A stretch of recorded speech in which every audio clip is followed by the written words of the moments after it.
Kristus, hati kami penuh dengan ucapan syukur. Kami bersyukur untuk kebaikan yang Tuhan berikan bagi kami. Kami bersyukur untuk kesehatan, untuk kesempatan hidup hari ini.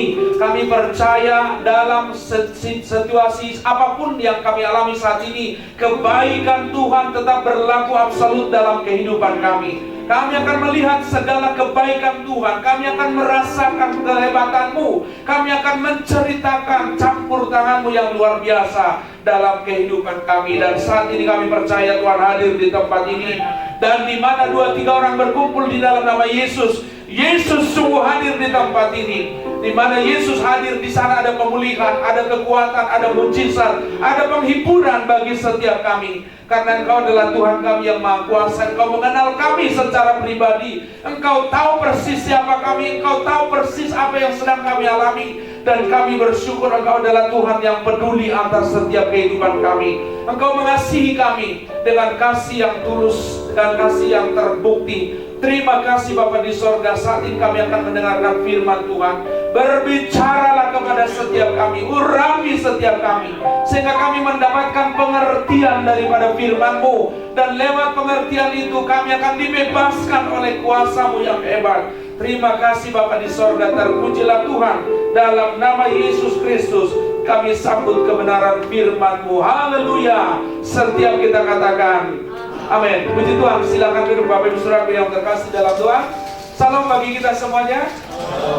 Saya percaya tidak ada yang kebetulan dalam hidup kita. Semua diatur Tuhan dalam master planning-Nya yang luar biasa. Bahwa hari ini tanggal 17 kita akan bergabung dalam satu pertemuan untuk berjumpa dengan Tuhan. Bapak Ibu Saudaraku yang terkasih dalam Tuhan, saya perkenalkan diri saya sekilas. Nama saya Pendeta Dr. Redikson Sidabalok. Saya sebenarnya tidak pernah bercita-cita menjadi hamba Tuhan, jadi pendeta. Cita-cita saya sangat jelas. Mulai dari kecil, saya ingin jadi akuntan. Dengan harapan saya kerja di Departemen Keuangan, Pajak, dan segala macam. Tujuannya supaya banyak uang. Bapak Saudaraku, apa yang kita rencanakan kadang-kadang tidak bersesuaian dengan fakta kehidupan. Tetapi percayalah bahwa di atas segala itu ada Tuhan yang berkuasa absolut. Ada hal-hal yang bisa kita kontrol dalam hidup ini. Ada hal-hal yang tidak bisa kita kendalikan dalam hidup ini. Tapi saya mau katakan satu hal. Sekalipun ada hal-hal yang terjadi di luar kontrol, di luar kendali kita, saya mau katakan bahwa Tuhan semuanya ada di dalam kendalinya Tuhan. Ketika saya kelas 3 sembahyang di Lampung, Bapak Ibu Saudara, saya sakit. Dan itu menjadi turning point dalam hidup saya. Saya sakit kanker tulang stadium 4. Saya lumpuh 5 bulan. Tidak ada harapan bagi saya. Setiap hari saya anfal. Dan kalau saya anfal, saya pindah alam. Saya ada di satu tempat yang gelap, sepi. Bahkan sepinya itu menusuk ke dalam jiwa. Lebih sakit daripada sakit kanker yang saya alami secara fisik. Dan di situ saya bisa raba kegelapan itu. Dan di tempat itu saya seperti jatuh, tapi tidak pernah sampai ke dasar. Itu saya alami setiap hari. Sampai satu ketika ada teman saya orang Palembang asli, Bapak Ibu Saudara, suku Palembang asli. Mereka dulunya tidak percaya kepada Yesus. Tetapi ketika mereka sedang berdoa dengan caranya, Yesus yang kita sembah pada saat ini hadir menjumpai mereka. Mereka kemudian mengikut Yesus dari Palembang. Mereka pindah ke Lampung. Nah, di Lampunglah kemudian kami berjumpa sebelum saya sakit. Dan ketika saya sakit, dia datang, dia cerita bahwa Yesus yang saya sembah adalah Yesus yang berkuasa. Dia berkuasa menyembuhkan orang sakit yang lumpuh. Bahkan yang mati pun dibangkitkan, Bapak Ibu Saudara. Dan ketika dia menceritakan itu, dia bawa pendeta ke rumah. Singkat cerita, saya terima Yesus secara pribadi dalam hidup saya. Dan saya melihat betapa Yesus yang Anda dan saya sembah adalah Dia, Yesus yang hidup dan berkuasa. Saya didoakan Bapak Ibu Saudaraku yang terkasih dalam Tuhan. Dan ketika saya didoakan, saya merasakan Tuhan menjamah saya. Tetapi memang saya tidak sembuh secara spektakuler on the spot pada saat itu. Tetapi yang luar biasa adalah esoknya ketika saya mau anfal Bapak Ibu, saya panggil nama Yesus. Dan ketika saya panggil nama Yesus, saya memang tetap anfal. Tetapi yang luar biasa, saya hanya pingsan, black out, begitu saja, tidak ingat apa-apa. Ketika saya sadar kembali, saya kok bingung, kok tidak masuk ke tempat yang seram seperti biasanya. Sejak saat itu Bapak Ibu Saudaraku, saya semakin bersemangat. Saya disuruh untuk memperkatakan oleh bilur-bilur Yesus, aku sudah sembuh. Saya terus memperkatakan firman itu. Sampai kemudian beberapa hari saya bentrok itu, apa yang saya ucapkan itu dalam hati saya. Kok saya belum bangun? Kok saya belum bangkit? Kok saya belum sembuh? Lalu kemudian pertama kalinya Tuhan berbicara di hati saya, Bapak Ibu Saudara. Dengar baik, kalau kau membuka hatimu kepada Tuhan, Dia bisa berbicara kepada kau secara personal, secara pribadi. Kau bisa mendengar suaranya. Karena apa? Dia adalah Tuhan kita yang hidup, Bapak Ibu Saudara. Nah, Bapak Ibu Saudaraku yang terkasih, dan Tuhan berkata, Redikson anakku, di sekolah kan kamu ada pelajaran PhD. Bapak Ibu Saudaraku yang pernah semea di sini, ya, ada pelajaran namanya PhD, bukan Pizza Hut delivery saudara, tetapi pengantar hukum dagang. Bapak Ibu Saudaraku, di dunia hukum ada dua fakta. Yang pertama, fakta de facto, kenyataan. Tetapi ada fakta hukum yang lebih kuat dari fakta de facto ini, di mana fakta de facto harus tunduk kepada fakta hukum ini, yaitu fakta de jure yang tertulis. Bapak Ibu Saudaraku, ketika Tuhan membukakan pengertian itu, saya mulai berkata-kata dengan sebuah pengertian. Saya mendapatkan sebuah rahasia daripada Tuhan. Ketika saya mulai berkata-kata, saya berkata karena saya tahu bahwa saya punya hak, saya punya legalitas, di mana saya bisa berkata kepada sakit penyakit yang ada dalam tubuh saya bahwa saya sudah sembuh. Bukan kata saya, tetapi kata firman yang berkuasa. Bapak Ibu Saudaraku, setelah saya memahami hal itu 3 minggu dari peristiwa itu, saya bisa menggerakkan kaki saya yang selama kurang lebih 5 bulan otak saya nggak bisa komunikasi dengan kaki saya. Tuhan kita hebat, luar biasa. Tuhan kita hidup dan berkuasa, amin. Mari berikan tepuk tangan bagi Tuhan. Bapak Ibu Saudara yang terkasih, 1 minggu, 1 bulan, 2 minggu dari peristiwa itu, saya bisa berdiri, Bapak Ibu Saudara. Saya bisa berdiri. Bapak Ibu bisa mengunjungi laman medsos saya. Di situ ada kesaksian saya, seorang yang harusnya sudah mati oleh kanker tulang, tetapi sembuh oleh anugerah Tuhan. Ada foto-foto bagian-bagian yang hancur, yang busuk. Bahkan saya masih mengantongi tulang kaki saya yang hancur, tulang paha, Bapak Ibu Saudara. Ini busuk, ini sudah patah, ini juga busuk, ini lalu kemudian di belakang sini. Memang secara logika saya berpikir bahwa saya sudah selesai. Tapi dengar baik Bapak Ibu Saudara, ketika orang berkata hidupmu sudah selesai, atau bahkan ketika engkau berkata dalam hatimu, dalam keputusasaanmu, bahwa hidupmu sudah berakhir, dengar baik bahwa sesuatu akhir bukanlah sebuah akhir, tetapi justru sebuah akhir itu bisa menjadi permulaan yang hebat di dalam penyertaan Tuhan kita yang maha hebat itu. Amin.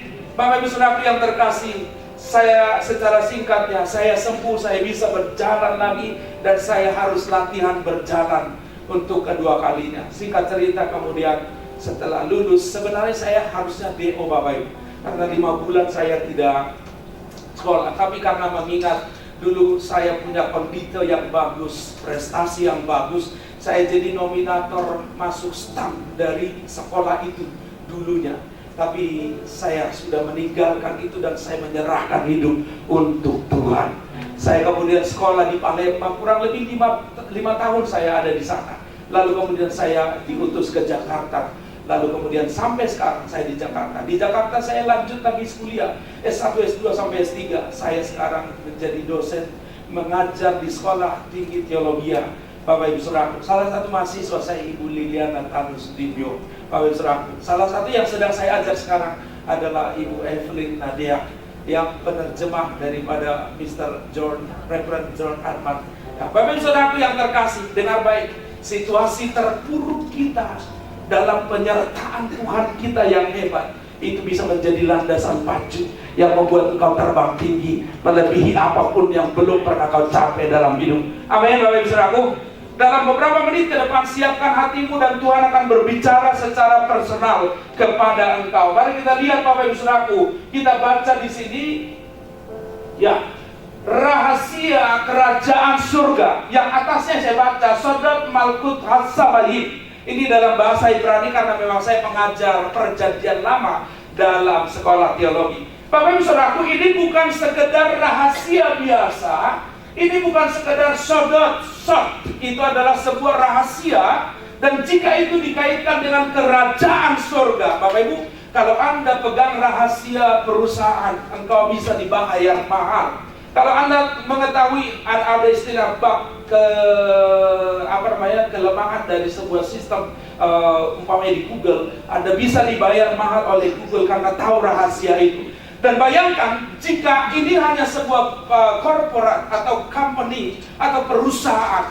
Lalu bayangkan jika Anda memegang sebuah rahasia negara, betapa pentingnya Anda dalam sebuah negara itu, Bapak Ibu Saudaraku. Dan saya mau katakan satu kabar baik, bahwa Yesus berkata kepada kita, bahwa kepadamu diberikan karunia untuk mengetahui rahasia kerajaan surga. Mari kita baca apa yang Yesus katakan kepada engkau siang hari ini. Mari kita baca sama-sama 1, 2, 3 ya. Jawab Yesus, kepadamu diberi karunia untuk mengetahui rahasia kerajaan surga. Tetapi kepada mereka tidak. Apa rahasianya? Bapak Ibu, pelan-pelan baca ayat 12 ini, pahami, dan biar engkau mendapatkan rahasianya. Kita baca ayat 12 ini pelan-pelan, 1, 2, 3 ya. Karena siapa yang mempunyai, kepadanya akan diberi, sehingga ia berkelimpahan. Tetapi siapa yang tidak mempunyai, apapun juga yang ada padanya akan diambil daripadanya. Ini sederhana, tetapi harap dipahami. Belum tentu setiap kita memahami ini. Karena apa? Ini tidak masuk logika alamiah kita. Logikanya adalah kalau umpamanya Pak Sitompul punya umpamanya 10 sepeda, ya, tidak mungkin dipakai sekaligus 10 kan? Dan saya nggak punya sepeda, maka normalnya sebagai seorang sahabat, sebagai teman, sebagai seorang saudara di dalam Tuhan, maka bolehlah sebenarnya beliau kasih saya 1 dipinjam. Tetapi untuk rahasia kerajaan surga tidak seperti itu. Justru karena Pak Sitompul punya, maka kepadanya ditambahkan. Kalau saya tidak punya, apa yang ada pada saya justru diambil. Ini tidak masuk akal. Karena apa? Ini bukan aturan, ini bukan hukum dunia, tetapi ini adalah rahasia kerajaan surga. Saya mau menjelaskan kepada setiap kita, Bapak Ibu Saudaraku, ini penting. Ini berbicara tentang konteks ayat ini, bicara tentang penabur. Apa yang ditabur, Bapak Ibu? Benih. Benih apa yang ditabur? Firman. Bapak Ibu Saudaraku yang terkasih dalam Tuhan, ini penting sekali. Bapak Ibu ikuti pelan-pelan, dan saya percaya setiap kita diberkati oleh Tuhan. Di dalam Roma pasal yang ke-10 ayat 8 dikatakan demikian. Tetapi apakah katanya ini? Firman itu dekat kepadamu, yakni di dalam mulutmu dan di dalam hatimu. Itulah firman iman yang kami beritakan. Bapak Ibu Saudaraku, saya ingin kita fokus kepada ini. Di dalam mulut dan di dalam hati. Di dalam hati artinya kita percaya. Di dalam mulut, gunanya mulut untuk apa, Bapak Ibu Saudaraku? Untuk berkata-kata, Bapak Ibu Saudaraku yang terkasih. Kurang lebih 3.400 tahun yang lampau, ketika bangsa Israel dalam proses eksodus dari Mesir menuju tanah perjanjian, di satu tempat yang bernama Gunung Hor, mereka mengalami malapetaka yang luar biasa. Malapetaka itu adalah terjadi ketika mereka memberontak kepada Tuhan, kepada Musa. Mereka bersungut-sungut melawan Musa. Lalu apa yang terjadi, Bapak Ibu Saudaraku? Maka Tuhan mengizinkan ular-ular tedung masuk memabuk setiap mereka. Pertanyaannya, Bapak Ibu, apakah ketika mereka masuk menyeberang laut Teberau dan mereka masuk ke padang gurun, apakah selama itu tidak ada ular tedung di sana? Saya mau katakan ada. Hanya saja mereka ada di dalam perlindungan proteksi Allah yang luar biasa. Tiang awan, tiang api, seperti itu. Tetapi ketika mereka bersungut-sungut kepada Tuhan, maka proteksi ini hancur sedemikian rupa. Hati-hati dengan mulutmu, Bapak Ibu Saudara. Hati-hati dengan ucapan. Karena apa yang kau ucapkan itu akan berdampak serius terhadap jiwa, terhadap roh, terhadap kehidupan, terhadap sekeliling. Amin. Bapak Ibu Saudara yang terkasih dalam Tuhan, maka di sini kita lihat bahwa firman itu dekat kepadamu, yakni di dalam mulutmu. Seorang penulis yang bernama Zig Ziglar, dia berkata begini, Bapak Ibu Saudara, sebab apa yang masuk ke dalam hati kita, ke dalam diri kita, itu akan sangat menentukan apa yang keluar dari dalam diri kita. Kalau yang masuk dalam hidupmu adalah firman Tuhan, maka yang keluar pun adalah firman Tuhan. Jika firman Tuhan keluar dari dalam kehidupan Bapak Ibu Saudaraku, kalau Bapak Ibu baca dalam kitab Kejadian, ini adalah kisah tentang penciptaan. Dikatakan dalam Kejadian pasal 1, pada mulanya Allah menciptakan langit dan bumi. Dalam bahasa Ibrani yang dikatakan Bereshit bara Elohim et hashamayim ve'et haaretz. Ayat yang kedua dikatakan v'haaretz haita tohu wa fuhu wa khoshek al menei techo. Beruah Elohim merahepet al menei hamayim. Dan bumi itu sudah tidak berbentuk lagi, kacau balau, dan lapang menguasai samudera raya. Kemudian roh Allah menaungi di atas permukaan air. Itu terjemahan versi saya, Bapak Ibu Saudara. Dan dengar baik, ayat yang ketiga dikatakan Vayomer Elohim Yehi or Vayehi or. Bapak Ibu Saudaraku, dengar baik, berfirmanlah Allah, jadilah terang, maka terang itu jadi. Bapak Ibu Saudaraku, betapa hebatnya kuasa firman. Bapak Ibu baca di dalam Yohanes 1 ayat yang ketiga, bahwa tidak ada segala sesuatu yang sudah dijadikan ini kalau tidak melalui firman. Jika kau memasukkan firman dalam hidupmu, maka saya sering mengatakan ini kepada mahasiswa saya, firman iman adalah firman yang mencipta. Katakan firman yang mencipta. Bapak Ibu Saudara, kau bisa meng-create hidup yang penuh dengan damai sejahtera atas hidupmu ketika kita mengizinkan firman itu masuk dalam hidup kita.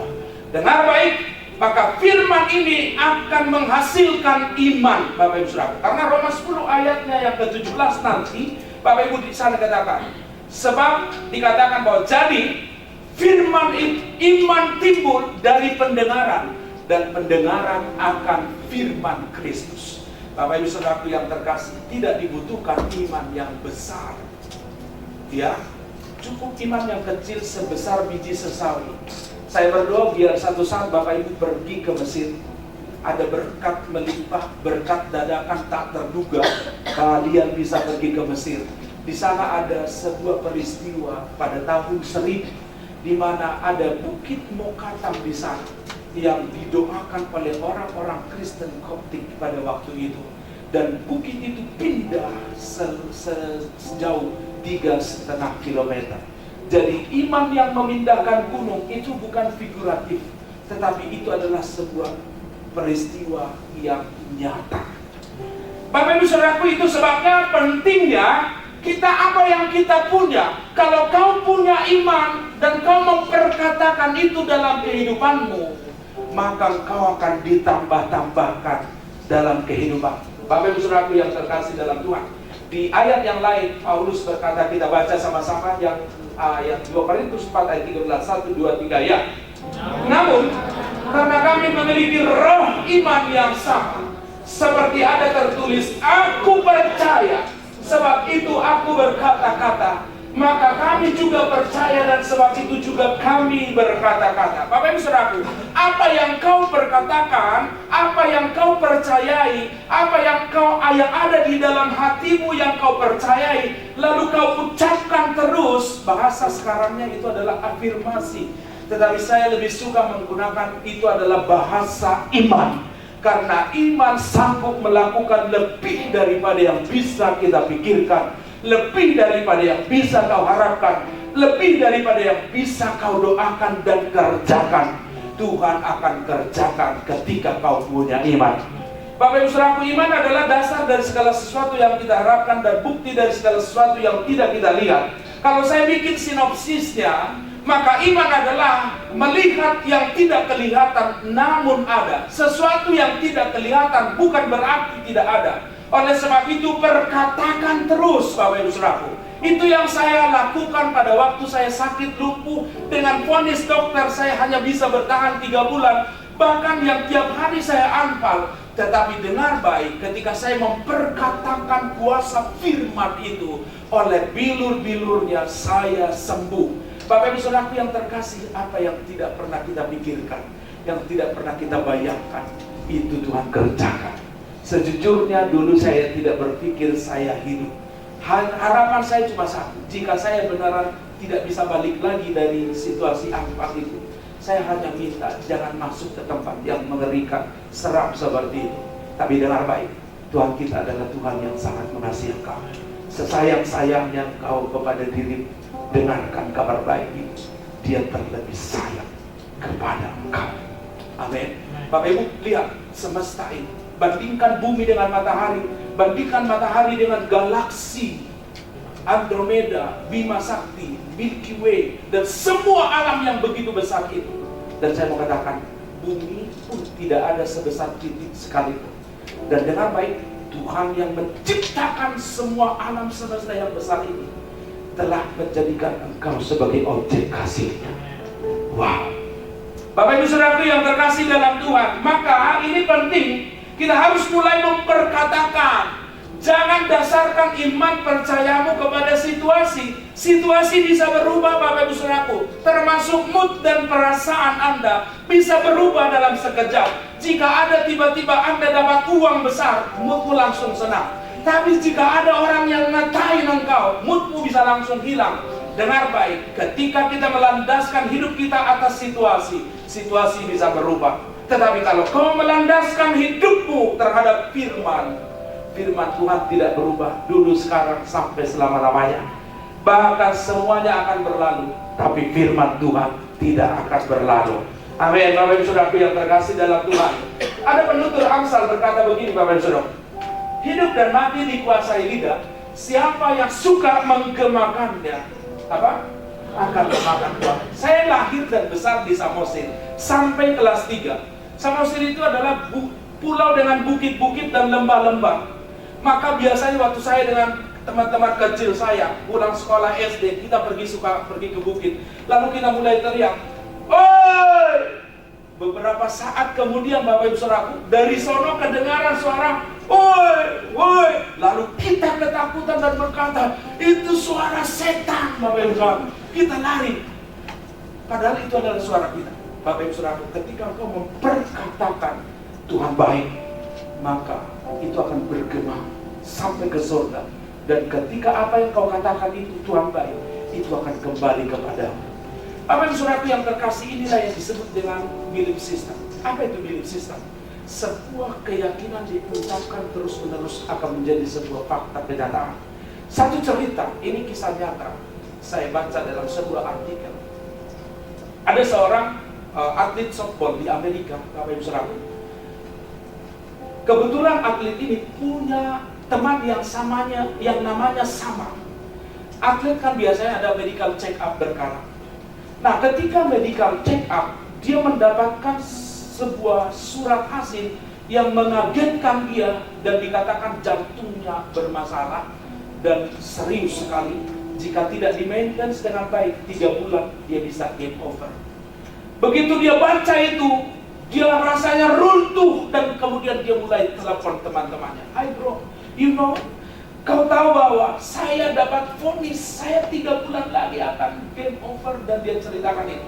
Dia telepon lagi orang tuanya, ditelepon semua yang ada di kontaknya, teman-temannya, seolah-olah dia mau pamit, Bapak Ibu Saudara.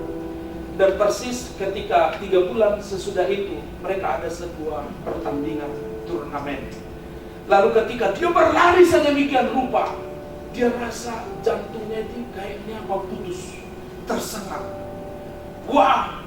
Dan kemudian dia jatuh, plok, beneran mati dia. Tetapi Bapak Ibu tahu, ternyata dia menerima hasil itu salah. Sebenarnya yang sakit jantung adalah temannya, yang hanya beda ujung namanya, ya. Umpamanya Michael JR apa gitu, dia juga Michael JR tapi beda ininya, seperti itu. Nah, ternyata Bapak Ibu Saudaraku, yang sakit jantung adalah temannya, tetapi temannya dia sudah bersahabat dengan itu dan dia memanage dan dia memiliki sebuah iman bahwa saya bisa survive dari semuanya itu. Bapak Ibu Saudaraku yang terkasih dalam Tuhan, jadi hidup ini ditentukan oleh apa yang kita pikirkan, oleh apa yang kita ucapkan. Karena apa? Kalau kau bersyukur dalam hidup ini, maka kepadamu akan ditambahkan. Jika kau tidak bersyukur dan justru bersungut-sungut, sesungguhnya kau sedang menghancurkan perlindungan berkat Tuhan yang ada padamu. Bapak Ibu Saudaraku, kita lanjutkan, ya. Saya berharap teman bisa memahami. Ya, dalam tulisan Paulus kepada jemaat di Filipi, di sini dikatakan nggak terlalu jelas, ya. Jadi akhirnya, saudara-saudara, semua yang benar, semua yang mulia, semua yang adil, semua yang suci, semua yang manis, semua yang sedap didengar, yang patut disebut dengan kebajikan dan patut dipuji, pikirkanlah semuanya itu. Bapak Ibu, pikirkan sesuatu yang sedap didengar tentang hidupmu, lalu perkatakanlah itu. Pikirkan dan perkatakan hal itu. Bapak Ibu Saudaraku yang terkasih, salah satu contoh kita lihat Bapak Ibu Saudaraku, ini di dalam Yohanes pasal 6 ayat 11. Ini peristiwa Yesus memberi makan 5.000 orang. Saya sudah mengunjungi tempat di mana peristiwa ini terjadi, Bapak Ibu Saudaraku yang terkasih dalam Tuhan. Ceritanya waktu itu sepanjang hari orang-orang mengikut Yesus begitu antusias mendengar Yesus, menyaksikan Yesus melakukan mujizat. Lalu ketika hari sudah malam, murid-muridnya berkata, "Guru, suruhlah mereka pulang supaya mereka bisa membeli makanan di tempat ini." Singkat cerita, Yesus berkata begini, "Jangan, kamu tidak boleh suruh mereka pulang. Kamu harus kasih mereka makan." Bapak Ibu Saudaraku yang terkasih dalam Tuhan, singkat cerita dalam argumen itu mereka kemudian mencari, lalu mereka menemukan seorang anak kecil yang punya sisa, katakan sisa bekal, Bapak Ibu Saudara. Barangkali dari rumah mamanya bawain 20 ketul roti. Pagi dia makan 5, siang dia makan 5, sore dia makan 5, tinggal 5 ini jaga malam. Itu pun barangkali udah mulai dicubit-cubit, Bapak Ibu. Lalu kemudian mamanya bawain dia 5 ikan kecil, Bapak Ibu Saudara. Pagi dia makan 1, yang paling besar pastinya, duluan. Lalu siang dia makan 1, sore dia makan 1, tinggal 2 ekor yang kecil-kecil banget. Dan Bapak Ibu Saudaraku yang terkasih, dengar, bukan masalah banyak, tapi kau punya atau tidak. Karena apa? Rahasianya apa? Barang siapa yang mempunyai, kepadanya akan diberi, sehingga dia berkelimpahan. Dan barang siapa yang tidak mempunyai, apapun juga yang ada padanya, diambil. Singkat cerita, maka semua ini, sisa tadi, dikasih ke tangan Yesus. Lalu apa yang Yesus lakukan? Kita baca. Lalu Yesus mengambil roti itu, mengucap syukur, dan membagi-bagikan kepada mereka yang duduk di situ. Demikian juga dibuatnya dengan ikan-ikan itu, sebanyak yang mereka. Bapak Ibu, rahasianya adalah mengucap syukur. Kalau ada ucapan syukur, maka di sana kuasa Tuhan akan bekerja. Maka singkat cerita, semua ini orang Israel mirip orang Batak dan Manado, Bapak Ibu. Makannya banyak, Bapak Ibu. Tetapi dengar baik, sekalipun ya orang Batak dan Manado diekspor ke sana pada saat itu, percayalah bahwa itu akan tetap sisa. Kuasa Tuhan melebihi daripada kemampuan menghabiskan kita. Bukan berarti Anda harus pola hidup konsumtif, bukan. Tetapi dengar Bapak Ibu, ada sisa 12 bakul. Menurut Bapak Ibu, sisa ini dikasih kepada siapa? Ayo. Kalau saya berpikir sesuai dengan rahasia tadi, maka sisa ini diberikan kepada anak kecil ini. Karena kalau kita baca, murid Yesus malam itu juga langsung nyebrang ke seberang. Bapak Ibu Saudara, kau punya hari ini apa yang kau punya? Sama seperti ketika Yesus memberikan perumpamaan 5 talenta, 2 talenta, 1 talenta. Kepada yang 5 talenta, dia punya dan dia kembangkan, ditambahkan lagi kepada dia. Kepada yang 1 talenta yang tidak dia kembangkan, justru diambil dan dia dihukum, Bapak Ibu Saudara. terakhir Bapak Ibu Saudara, kita lihat Bapak Ibu. Kita baca Yohanes 11 ayatnya yang ke-41. Lalu mereka mengangkat batu itu lalu menengadah ke atas dan berkata, Bapa, aku mengucap syukur kepadamu karena Engkau telah mendengarkan aku. Ini adalah kisah Lazarus dibangkitkan. Bapak Ibu baca, ada satu kejanggalan di sini. Karena apa? Jarak daripada Betania ke tempat Yesus berada pada saat itu sekitar 30-35 km. Dalam perjalanan jalan kaki, sehari perjalanan jalan kaki.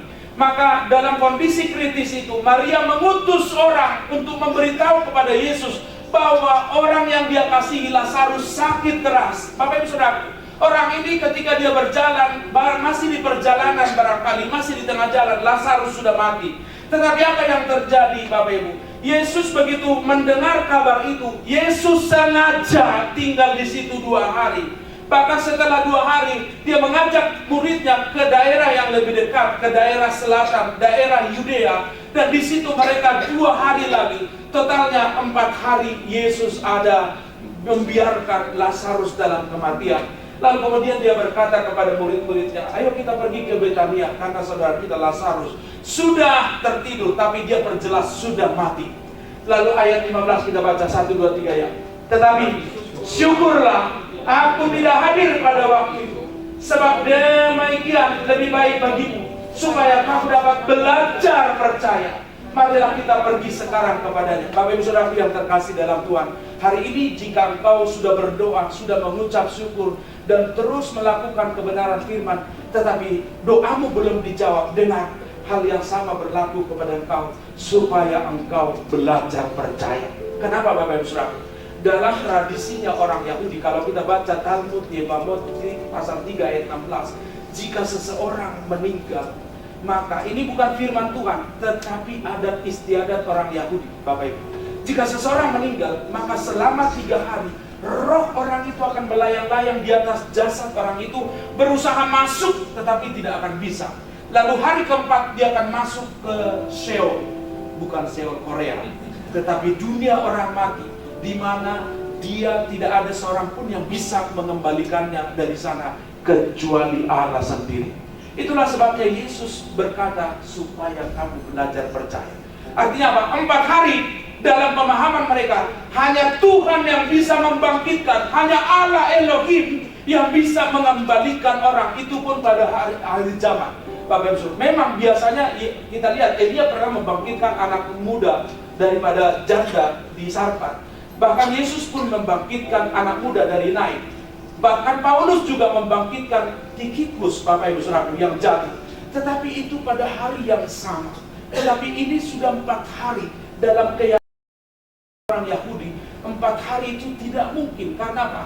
Mereka berpikir hanya 3 hari roh orang itu ada di situ. Sekalipun sebenarnya begitu orang meninggal, rohnya akan dibawa ke Firdaus atau ke Sheol, Bapak Ibu Saudara.